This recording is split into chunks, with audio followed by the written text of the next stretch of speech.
بسم اللہ الرحمن الرحیم۔ الصلاۃ والسلام علیک یا سیدی یا رسول اللہ، الصلاۃ والسلام علیک یا سیدی یا حبیب اللہ۔ میں مشتاق آفتاب، آپ یوٹیوب اور فیس بک پیج پہ دیکھتے ہو سچ تو یہ ہے۔ میرے عزیز ہم وطنو دوستو، اگر آپ کو اس دنیا میں عیش و عشرت چاہتے ہو، عزت کے خواہشمند ہو اور قارون کی طرح خزانوں کا مالک بننا چاہتے ہو، غریبوں، مسکینوں، ناداروں اور لاچاروں کے حقوق سلب کرنے کی خواہش رکھتے ہو، عوامی خزانہ اور ملک و ریاست کو گونگے، بہرے اور اندھے عوام کو اندھی غفلت اور آئے روز احمق بیوقوف بنانا چاہتے ہو، تو اس کے لیے آپ کو ضمیر فروشی کی سرٹیفکیٹ ہونی لازمی اور اشد ضرورت ہے۔ یہ سرٹیفکیٹ آپ کو بڑی آسانی کے ساتھ جموں کشمیر کے سیاستدانوں کے ہاں ملے گا۔ یہ سرٹیفکیٹ آپ کو ان کے ویب سائٹ پر بھی مفت مل سکتی ہے۔ سائٹ میں آپ کو بتاتا ہوں، www.unjumanijالسازاں@ضمیرفروش.yahoo.com۔ یہی وجہ ہے کہ حضرت شاہ نعمت اللہ ولی نے اپنے کلمات میں ارشاد فرمایا کہ آخر زمانے کے مسلمان چوروں، ڈاکوں، رہزنوں اور بدماشوں کو اپنے رہبر رہنما چنیں گے، لیکن چننے کے بعد کہیں گے یا اللہ کہاں گئی فاروق اعظم رضی اللہ تعالیٰ کی حکومت، وہ عدل جس پر عدل ہی ناز کرتا تھا۔ ہم بدنصیب قوم ہی نہیں بلکہ ایک بدذات اور بد کردار بھی ہیں۔ اسی لیے ایک صوفی بزرگ نے اپنے مریدوں سے آخری نصیحت فرماتے ہوئے کہا، اے میرے مریدو، 3 قوموں سے آپ دور رہیں، ان کی پرچھائیاں بھی اپنے اوپر نہ پڑنے دینا۔ کچھ اس طرح فارسی میں کلام ہے، سکوں میں از اکوار عالم بے اعتبار نیس، اول سندھی دوم افغان تروم بذات کشمیری۔ سکوں میں کا مطلب ہے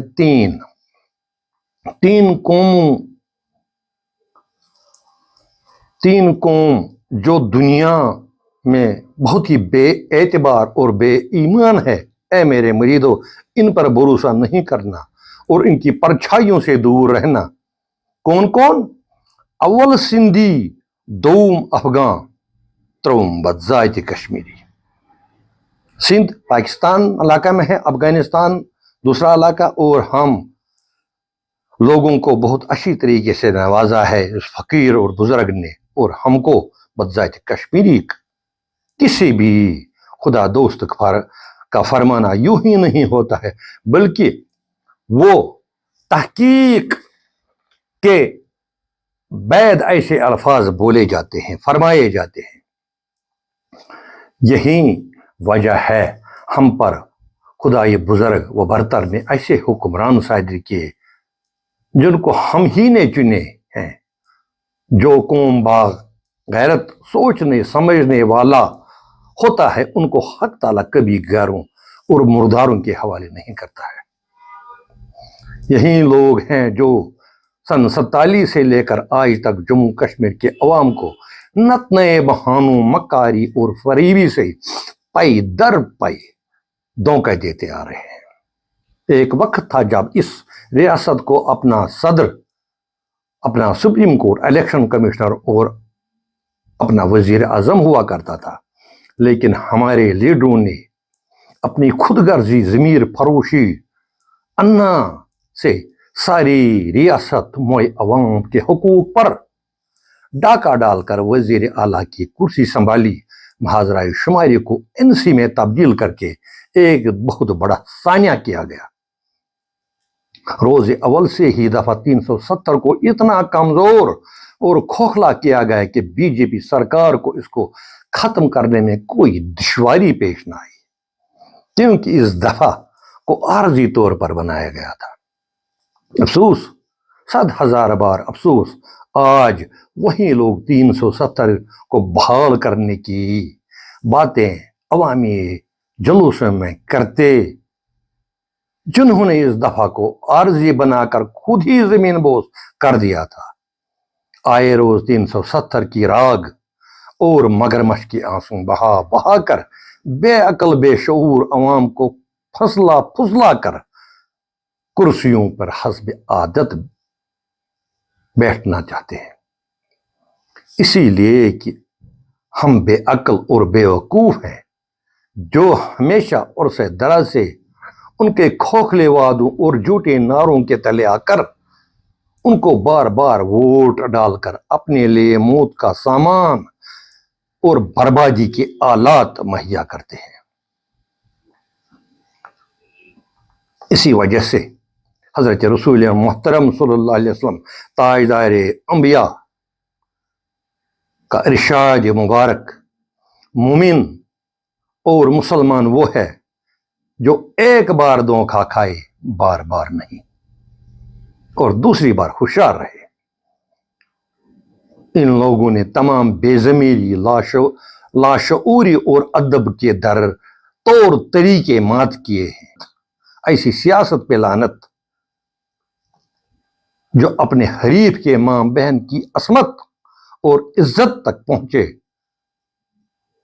یہ سیاست نہیں بلکہ حیوانیت اور چنگیزیت اور فرعونیت کے سوا کچھ بھی نہیں ہے۔ اس لیے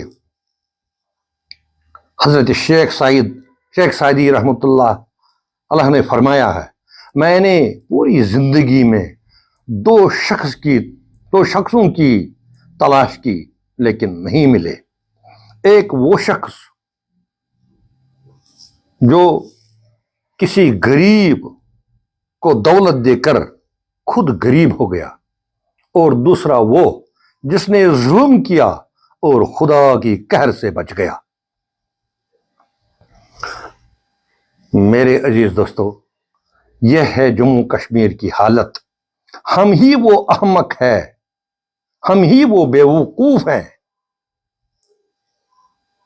جو کسی زمانے میں لا الہ الا اللہ شیخ محمد عبداللہ نعوذ باللہ کھاکن بدہن کہتے ہوئے شرم بھی محسوس نہیں کرتے، جو سیاسی لیڈر قوم سے ایسے کافرانہ نعرے کرسی کے لیے دلوائیں، ان سے اور امید ہی کیا۔